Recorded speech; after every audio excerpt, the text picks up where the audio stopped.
शूर्पणखा ने क्यों बसाया मक्का मदीना। दोस्तों, यदि आपने रामायण देखी व पढ़ी होगी तो आपने रावण की बहन शूर्पणखा के बारे में जाना होगा। शूर्पणखा रामायण की एक ऐसी पात्र थी जिसके कारण रामायण का युद्ध हुआ और प्रभु श्री राम ने रावण सहित सभी राक्षसों का वध किया था।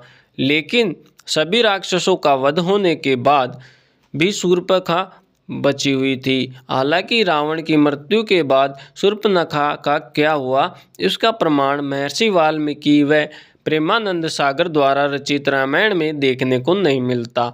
लेकिन कई इतिहासकारों का मानना है कि रावण की मृत्यु के बाद राक्षस कुल को बचाने हेतु शूर्पणखा ने इस्लाम धर्म की स्थापना की थी। यह भी कहा जाता है कि मक्का मदीना को बसाने वाली भी शूर्पणखा ही है।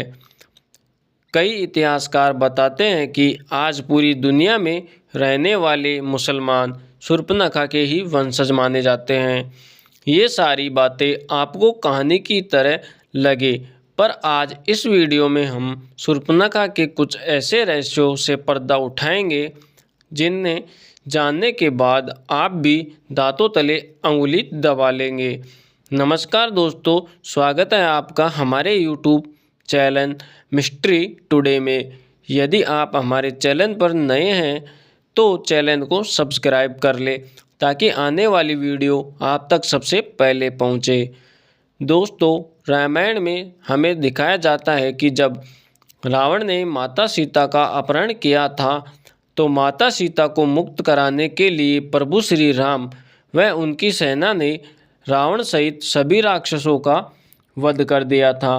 परंतु रावण का छोटा भाई विभीषण शेष था, क्योंकि राक्षस कुल का होने के उपरांत भी वह धर्म के मार्ग पे चलता था।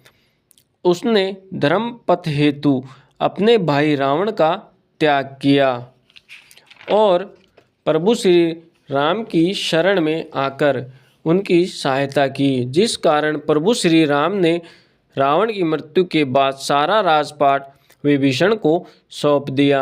लेकिन उसके बाद शूर्पणखा कहाँ गई, इसका वर्णन हमें कहीं भी देखने को नहीं मिलता।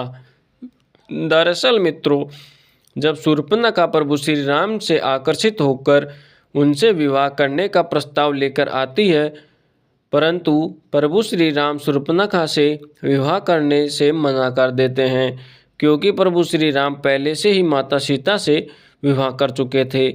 जिसके बाद प्रभु श्री राम लक्ष्मण की तरफ इशारा करते हुए कहते हैं, यदि आप चाहें तो मेरे छोटे भाई लक्ष्मण से विवाह हेतु पूछ सकती है। और तब शूर्पणखा लक्ष्मण जी के पास विवाह का प्रस्ताव लेकर जाती है, तो लक्ष्मण भी शूर्पणखा के प्रस्ताव को ठुकरा देते हैं। जिसके उपरांत शूर्पणखा श्री राम के पास जाकर माता सीता को भला बुरा कहने लगती है और यह भी धमकी देती है कि वे माता सीता को मार देगी। इसके बाद जैसे ही शूर्पणखा माता सीता को मारने आगे बढ़ती है तो लक्ष्मण जी क्रोध में आकर उनकी नाक काट देते हैं। जिसके बाद शूर्पणखा कटी हुई नाक लेकर अपने भाई रावण के पास चली जाती है और उसे सारी बात बताती है।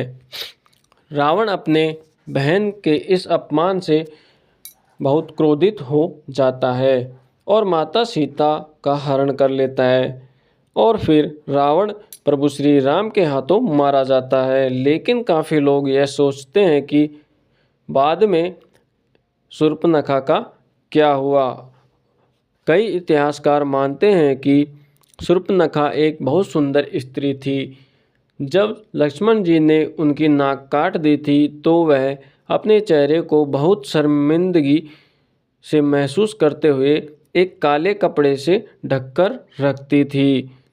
जब शूर्पणखा को पता चला कि उसके सारे राक्षस भाई मारे जा चुके हैं तो उसने दैत्य गुरु शुक्राचार्य के पास जाने का फैसला लिया और गुरु शुक्राचार्य के पास जाकर वह उनके पास ही रहने लगी।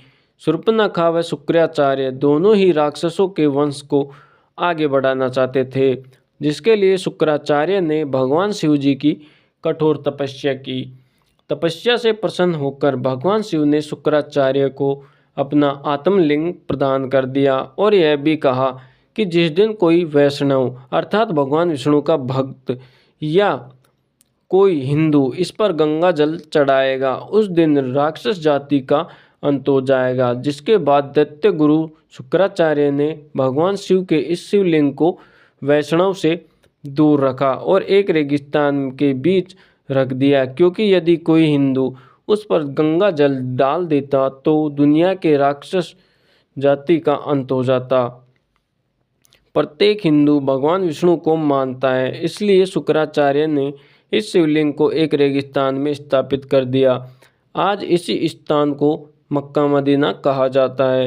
अब यह सारी बात आपको झूठी लग रही होगी, लेकिन आपने कई चर्चित विवाद सुने होंगे कि प्राचीन समय में यहाँ एक मक्केश महादेव जी का मंदिर हुआ करता था, जहाँ भगवान शिव जी का शिवलिंग स्थापित था।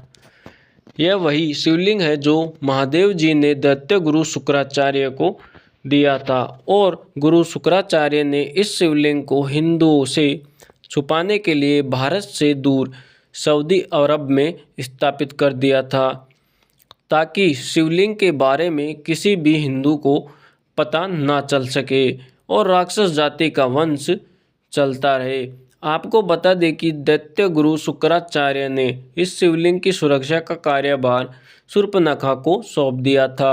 उस समय शूर्पणखा अपने चेहरे को काले कपड़े से छिपा कर रखती थी और इसके बाद शूर्पणखा ने कई बच्चों को जन्म दिया, जिसके बाद यही बच्चे शूर्पणखा की परंपरा को निभाते हुए आ रहे हैं। हम बात कर रहे हैं मुसलमानों की। आपने जब भी मुसलमान महिलाओं को देखा होगा तो देखा होगा कि वे हमेशा अपने चेहरे को ढककर रखती है, वो भी एक काले रंग के कपड़े से, जिन्हें बुर्का कहा जाता है, जिसमें सिर्फ उनकी आंखें ही दिखाई देती है। शूर्पणखा ने मक्का मदीना में रहकर नई नई परंपराओं को जन्म दिया और अपने वंश को बढ़ाया। और ऐसा माना जाता है जब श्री कृष्ण के बाद द्वापर युग का अंत हुआ तो स्वर्ण घाट के वंशज आज के समय के इब्राहिम धर्म का पालन करते हैं और इसी कारण इस्लाम धर्म में शुक्रवार को एक अहम दिन माना जाता है। इस बात का वर्णन धार्मिक ग्रंथों में भी देखने के लिए मिलता है। आप जानते हैं कि इस दुनिया का पहला धर्म सनातन धर्म है। हिंदू धर्म में मौजूद हर व्यक्ति सनातन धर्म से ताल्लुक़ रखता है और हमारे ईश्वर भी सनातन धर्म से संबंध रखते थे। पुराने समय में अलग अलग लोग अपने नियमों को परंपराओं को बनाए रखते थे, जिसके द्वारा जाति का नाम देकर उसे उत्पन्न किया जाता था, जिसके कारण कई धर्मों की भी उत्पत्ति हुई। लेकिन इस्लाम धर्म की उत्पत्ति पर आज भी सवाल उठाए जाते हैं कि उन्हें मक्का मदीना में क्यों नहीं जाने दिया जाता है, जो भगवान विष्णु के भक्त होते हैं या हिंदू होते हैं। तो दोस्तों, इस पर आपके क्या विचार हैं, हमें कमेंट में ज़रूर बताएं और कमेंट में हर हर महादेव और श्री हरि भी ज़रूर लिखें। तथा आपको यदि वीडियो अच्छी लगी तो इसे ज़्यादा से ज़्यादा शेयर करें, लाइक करें। धन्यवाद।